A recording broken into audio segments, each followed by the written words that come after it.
Finally, the snows begin to melt, and now it's time to dry off in front of a fire and relax.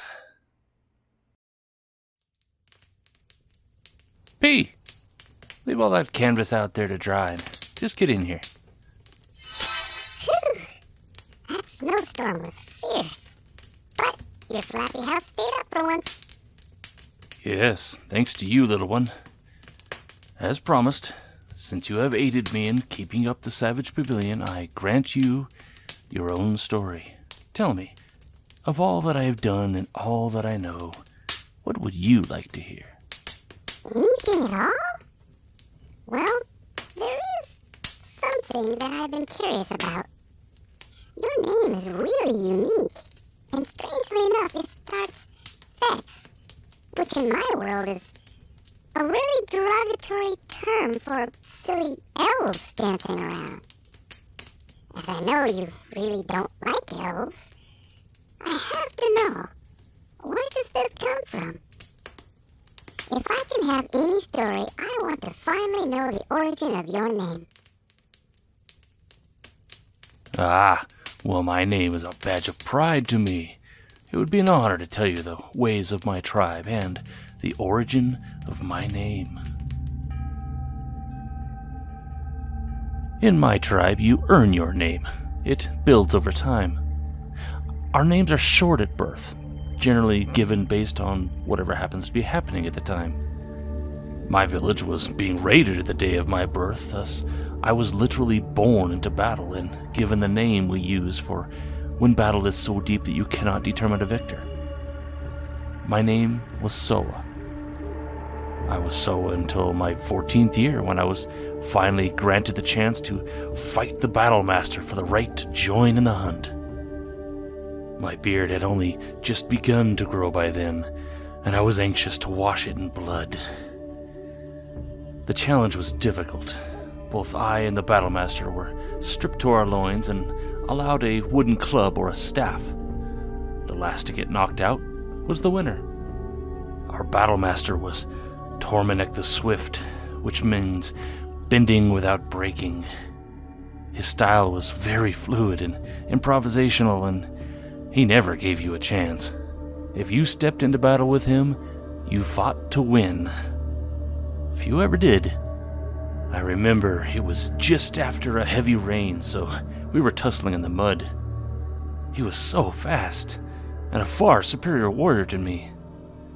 I knew it, he knew it, hell, the crowd knew it. I'm fairly certain that most of them were there just to see me get creamed. Thus, both he and the crowd around us were amazed when I managed to get a seemingly light graze across his cheek that led him to falling to a knee a few minutes later and allowing me to crack him over the head all proper-like. How, you may ask? Simple. I cheated. Knowing that the field would be wet, I covered my club with unripe guava berries. As everything was already wet, no one noticed. When I managed to get some into his face, the numbing effects of the berries took over and gave me my one shot of victory. Tormanek was so impressed with my ability to take a battle that I frankly had no chance at winning and finding a way to win, and he declared me worthy of the hunt, adding Hex to my name, which meant Master of Tactics. Thus my name, Thexsoar, now meant Master of Battle Tactics.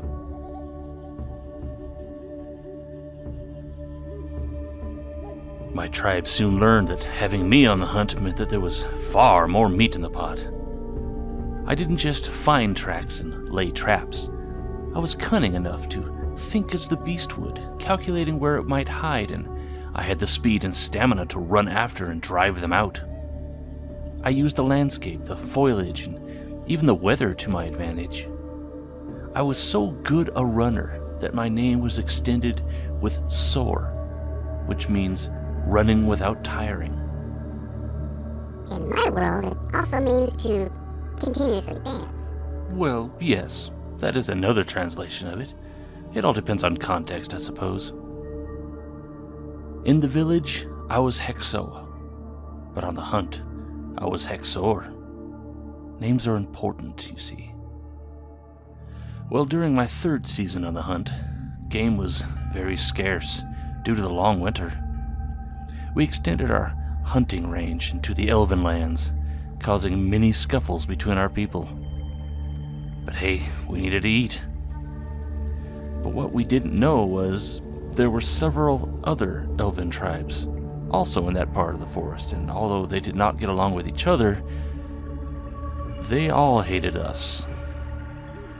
Many a time did our tribes raid each other outright instead of hunting.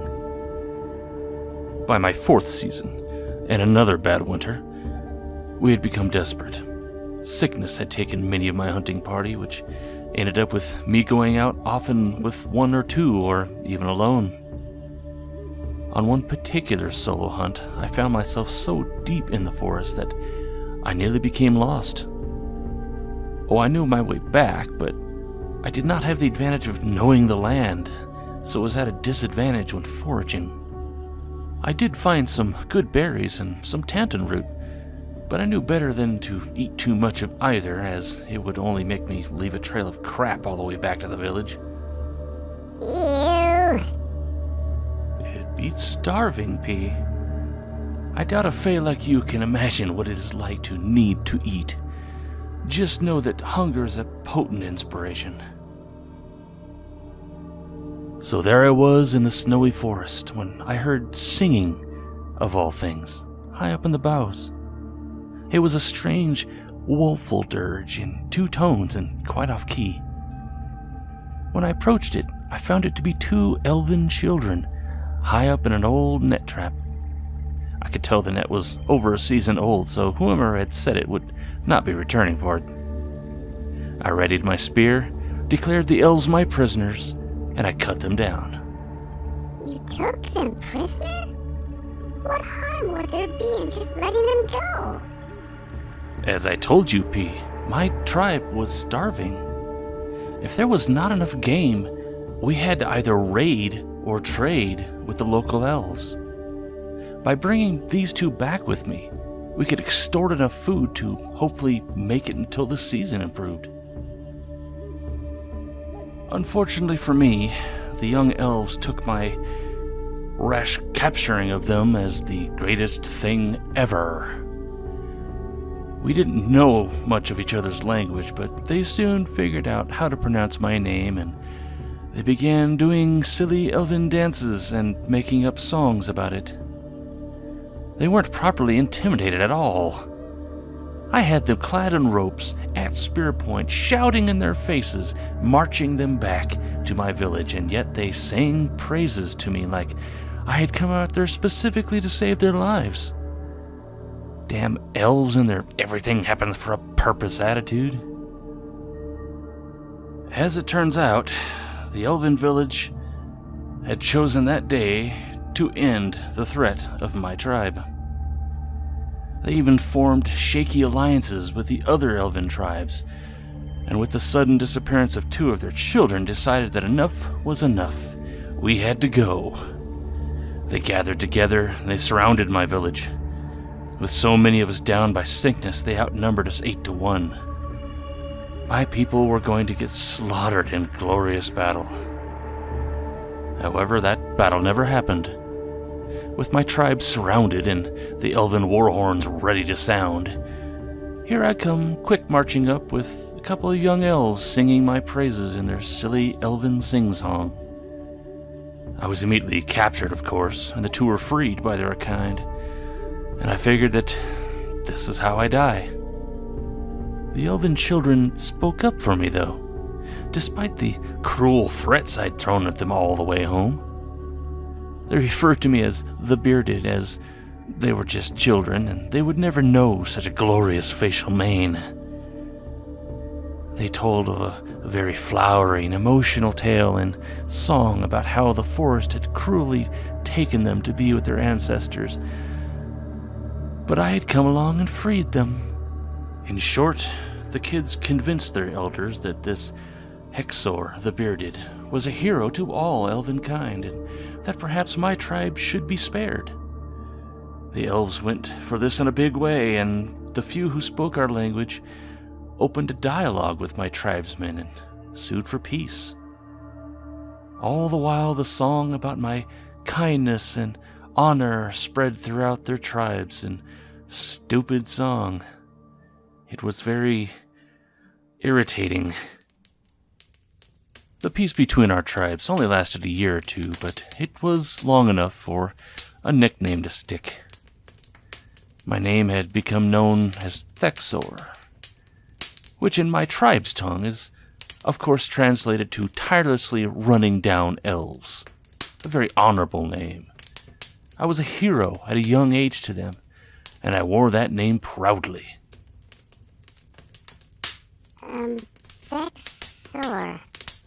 You do realize that also translates into dances gaily with elves. Not by anyone wanting my favor, it doesn't. Oh, right. Sorry. Of course it doesn't. I mean, whoever say such a thing is... Yeah, we're done here. I think I know a certain fae who needs a demonstration of my clubbing technique.